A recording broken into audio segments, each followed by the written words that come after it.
Everybody, it is Wisdom Wednesday, and I am just so blessed to be here with you all this morning.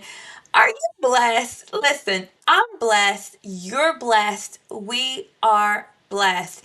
And we just thank God for a wonderful day. We're going to declare that today, right now, that it is a wonderful day that is going to be constructive, impactful, intentional, and it's going to be constructive. It's going to be everything that we needed to be today, moving us forward towards our purpose and fulfilling the assignment that God has given us to fulfill. So I pray again that you are having a wonderful day, and that is what it's going to be. Okay? That's what's going to be. Also, with Wisdom Wednesday, y'all, we're focused on the fact that we're getting some and we're sharing some. So, thank you for being a part of Lead My Heart's learning community. Y'all, I'm Dr. Juanita Mercer. I'm the founder and CEO of Lead My Heart Executive Coaching and Consulting.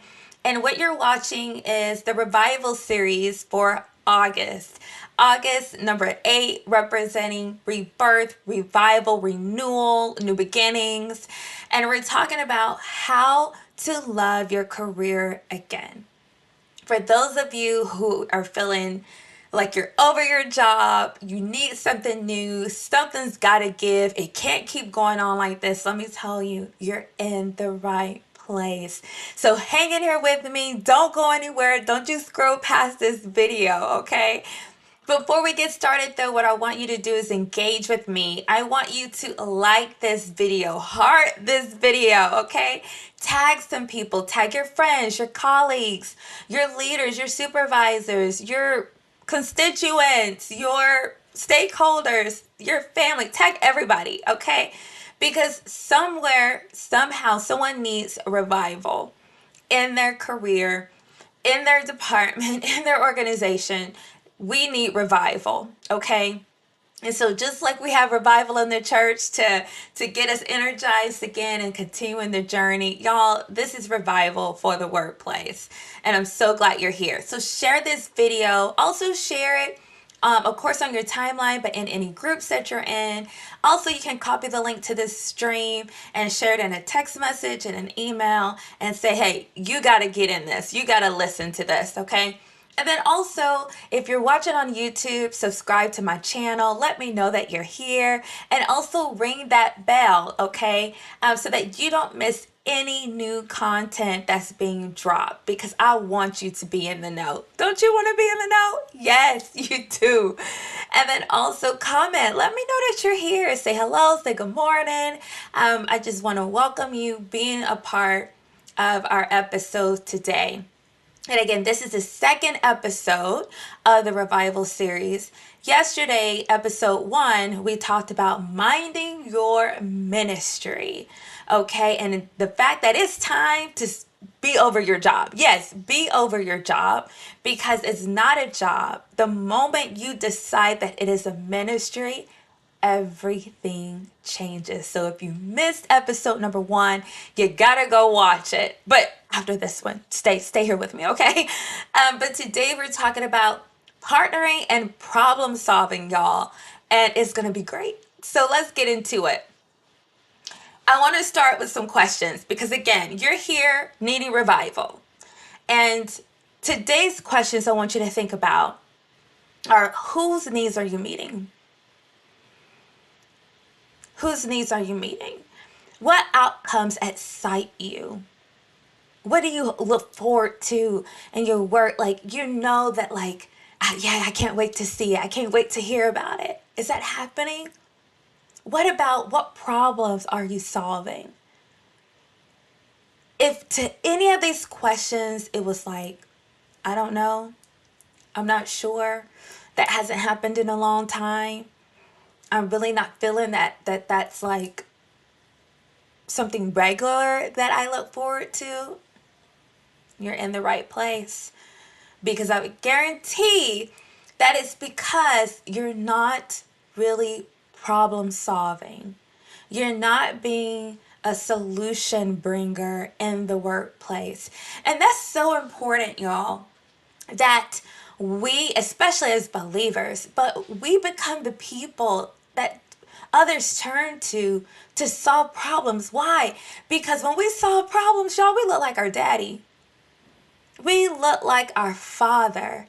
In Genesis 1:1 it says, in the beginning he created the earth, and the earth was formless and with void, and it was dark, and then it's like, but he addressed all of that. He was a problem solver, and he's still addressing that in our lives today, in our organizations, in our businesses, in our relationships. He's still addressing the darkness, the void, the formlessness in our lives. And so we're called to be problem solvers as well, y'all. It's so important.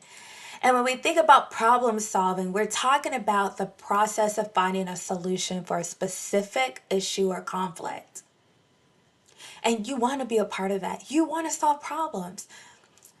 Y'all, no one wants to be dealing with the same problems over and over again. As a matter of fact, get you some new problems. Okay? That's what we should be shooting for. Not to not have any problems, because if you don't have any problems, one, you're probably dead and you're still alive. As long as we're living, we're going to have problems.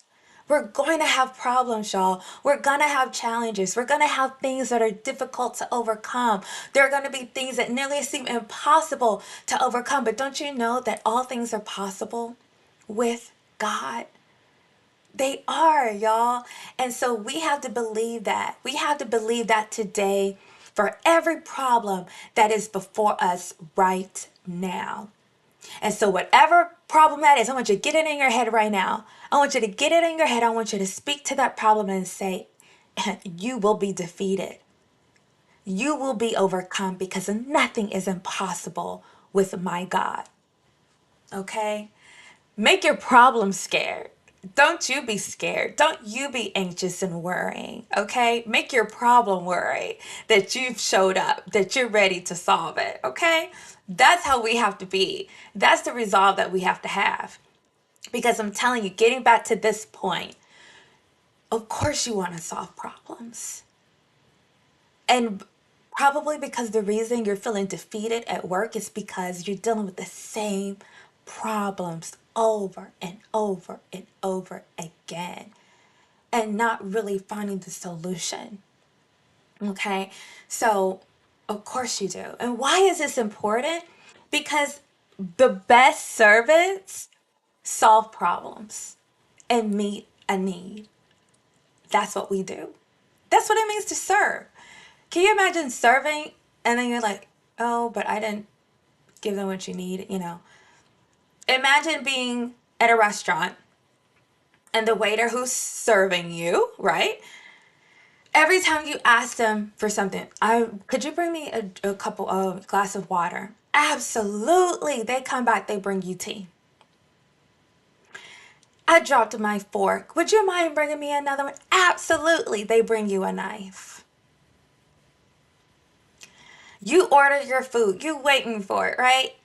They bring you the wrong order. At some point, you're going to be like, okay, okay, okay, what's going on here? I'm getting agitated. I'm getting irritated because I'm asking for what I need and I'm not getting it.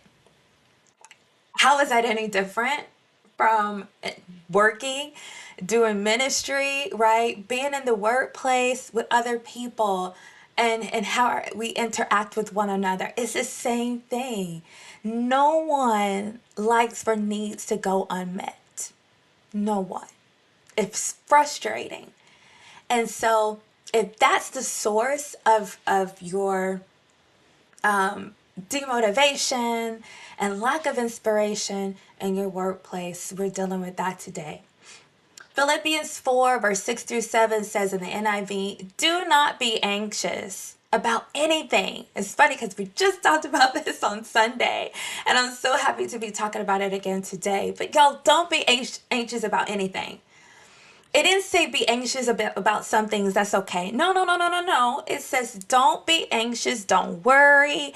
Don't be overwhelmed. Don't be consumed. Don't run yourself ragged thinking about all these different things.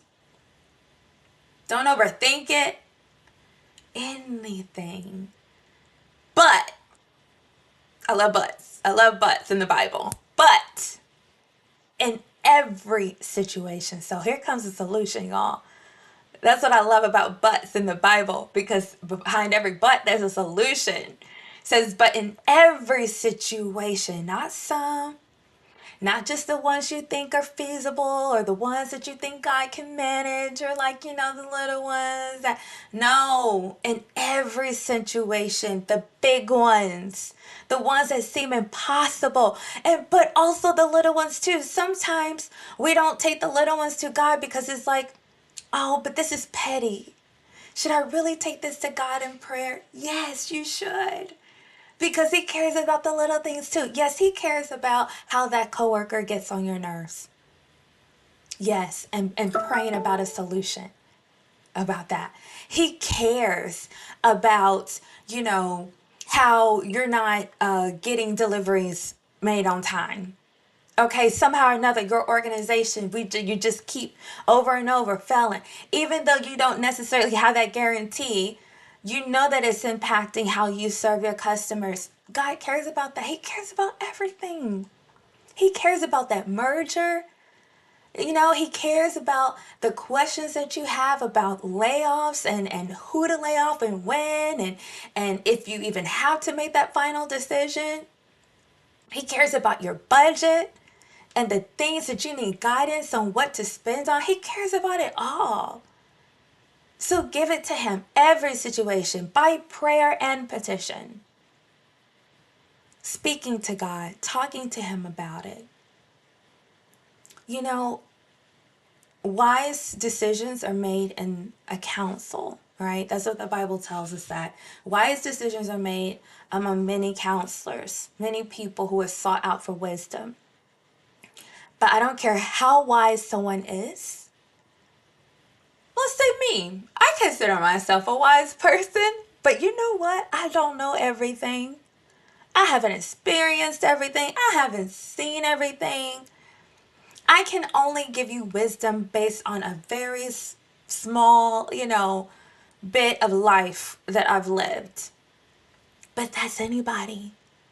I don't care how high you go, how old people are. They can only give you wisdom based on what they've experienced and what they know for themselves. Of course, there's the gift of wisdom. We thank God for that. So if they're, moved by this inspiration of the Holy Spirit, that's another thing. However, just typically, every person you go to is going to be very limited in what they know and see and understand. But God, what? The one who sees all, knows all, created all, knows your end from the beginning. He knows not only your thoughts, but their thoughts. Not only your desires, but their desires. Why wouldn't you want to talk to him? So take it to God. And it says that, and with thanksgiving, meaning be thankful, be grateful, because there's always something to be grateful about. If no more than to be grateful for the fact that you can go to God in prayer. You can talk to him about everything that you're going through. And it says, and the peace of God, which transcends all understanding, will guard your hearts and minds in Christ Jesus. Isn't that what you want? The peace of God, the weight taken off from you trying to carry the burdens of what you're dealing with and experiencing.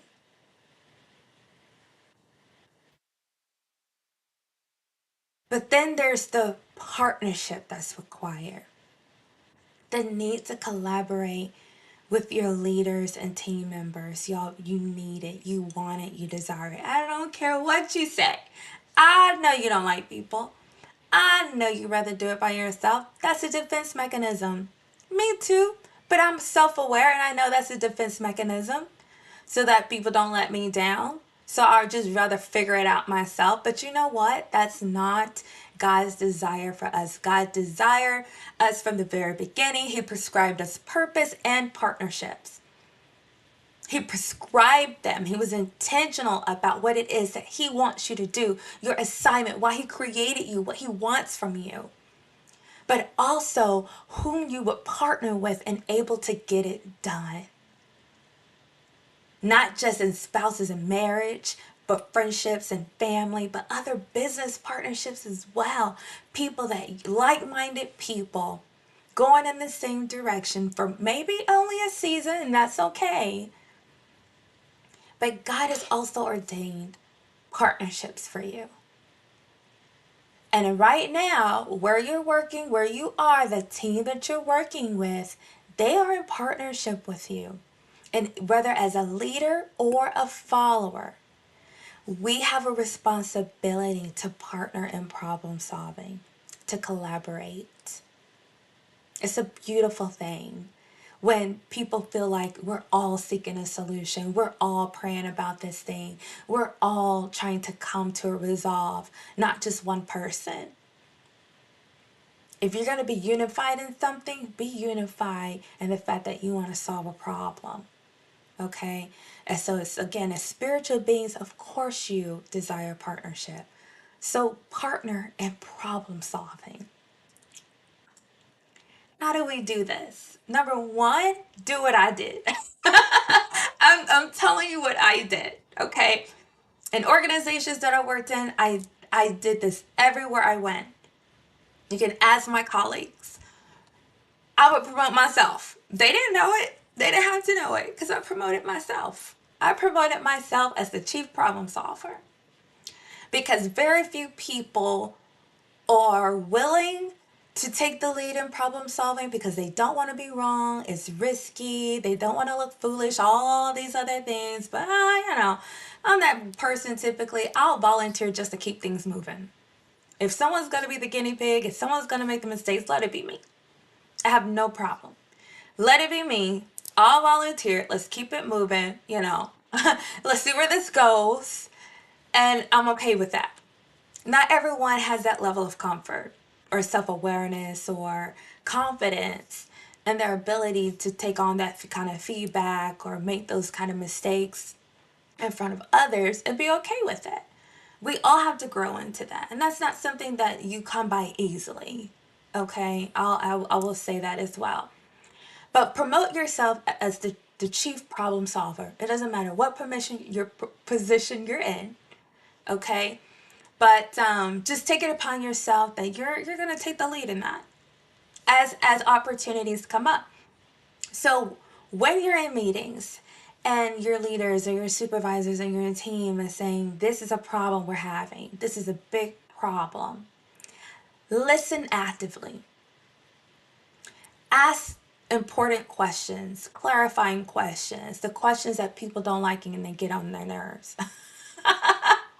Because I have learned people don't like questions. You know why? Because it gives clarity, and some people like ambiguity. Some people like things to be unclear so that there's really no accountability or expectations. I don't like that.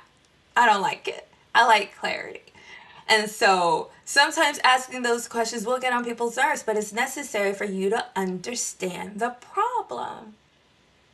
What exactly is the problem? What has already been done? What have we tried? This is especially if you're in a new organization. Ask, what have we tried?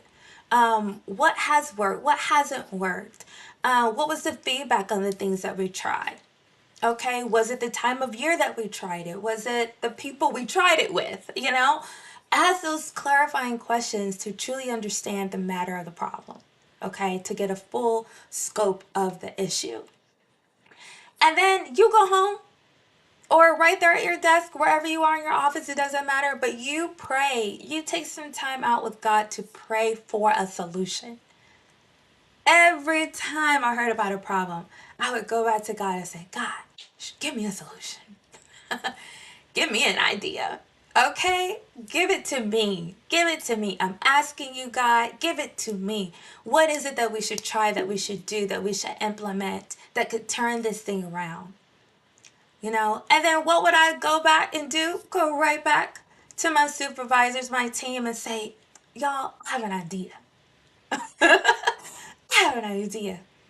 And then not only would I say I have an idea, but I'm going to volunteer to look into it some more, I'm going to volunteer to gather a team around it. Can you imagine going to your leader and saying, I have an idea and I'm willing to gather a team? What? You're mean wait, you're mean you have a solution, not just more problems? That you're really offering a solution and you're offering to step up and take the lead so that it's not one more thing added to my plate? Uh-huh. You know why? Because in my mind, I'm thinking I'm building my personal brand. Yeah, because I want to be known as the problem solver. I know I'm that person because I promoted myself, but y'all don't know that. But I want everyone else to see that, yeah, I'm building my personal brand and I'm building social equity in the organization as that person. I'll be honest, I didn't get many promotions. It seemed like, and I talked to God about this often. I'm like, God, why is it that you always put me in positions where there was like no move up, like, like there was no like where to go, you know? But I always found other ways to be promoted, other responsibilities, building curriculum and positions where that would normally happen, taking the lead in positions where that wasn't typically offered. I looked for other ways to build my personal brand, to be promoted, so that I would add value and get more experiences where I was. You know, I shaped the job. I didn't allow the job to shape me, because I was seeing it beyond what it was. And that's my advice to you as well. I have a coaching program that if you're looking to do more with the current position and job that you have and building a personal brand, we can do that. I did it, I've done it, and I would be happy to work with you on how to do that and to get the most out of your current position. Because depending on God's timing, what He wants for you, when He wants it for you, where He wants it for you, there might be a gap between what you want and when God wants it. And that's okay. But what do you do in the meantime?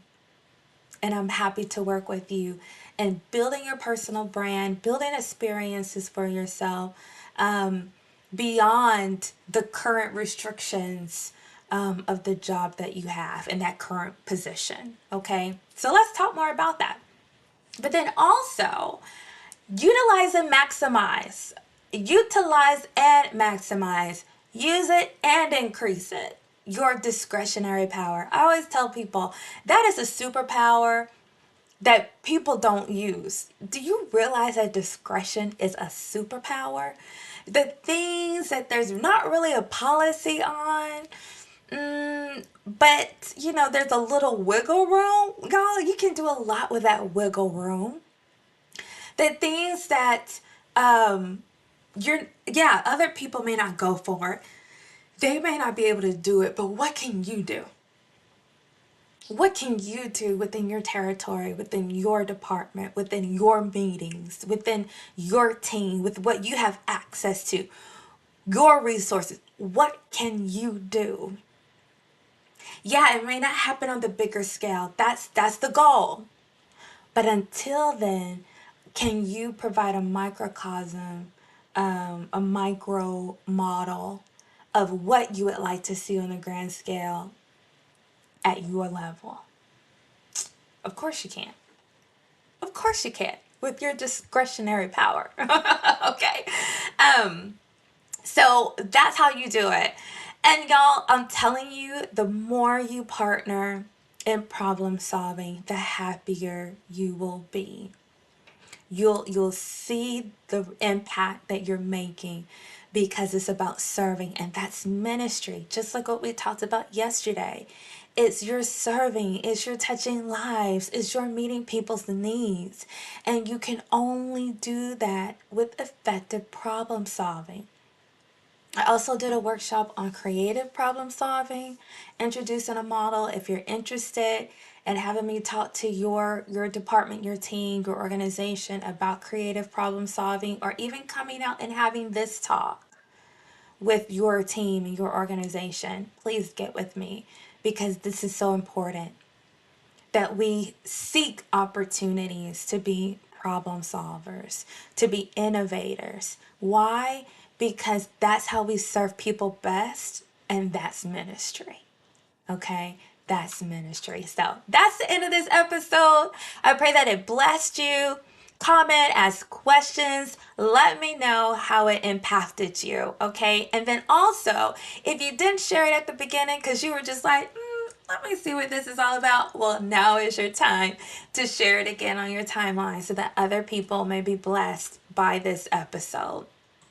Before you go, I already mentioned one coaching program that I have specifically to help people revive their work, kind of design the job that they want without needing another job, without having to go to another organization. If that isn't the best for you right now, or that's not the right move for you to make, but you still need more within your current position, let's talk about that coaching program. But also, if you're new to executive coaching, this is the program right here that I encourage people to first do with me.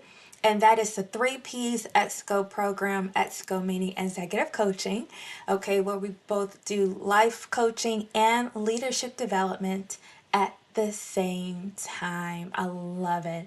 I love being an executive coach.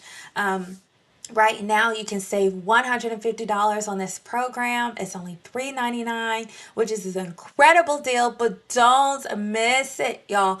Don't miss it. I'm running this special only until the end of August. Okay, so go purchase this. You don't necessarily have to start right away, but once you start, you have 3 months to complete the program. Okay, and use the coupon code July Series 23, all caps, one word, no space. July Series 23. Okay, take advantage, and also share it. Share the code for other people who might be interested as well. The more the merrier. Also, if you have any questions, feel free to reach out to me on my website, text or leave a voicemail at this phone number, or email me at contact@leadmyheart.com. You can also follow me on social media at Lead My Heart 2022 on Facebook, LinkedIn, YouTube, TikTok, all those other things, Instagram as well. But contact me on the platform that is most convenient for you. Okay. And before we leave, also just want to remind you to join me for tomorrow's episode, episode number 3, where we're talking about harnessing your hobbies. Yes, I love this. We're going to talk about how to just be more innovative and really bring your whole self to the table, and how it can truly be a blessing to others, and also revive your career. Okay, I love you all. And as always, I just want to remind you that in everything you do and with everything you have, to love God and love people. Goodbye.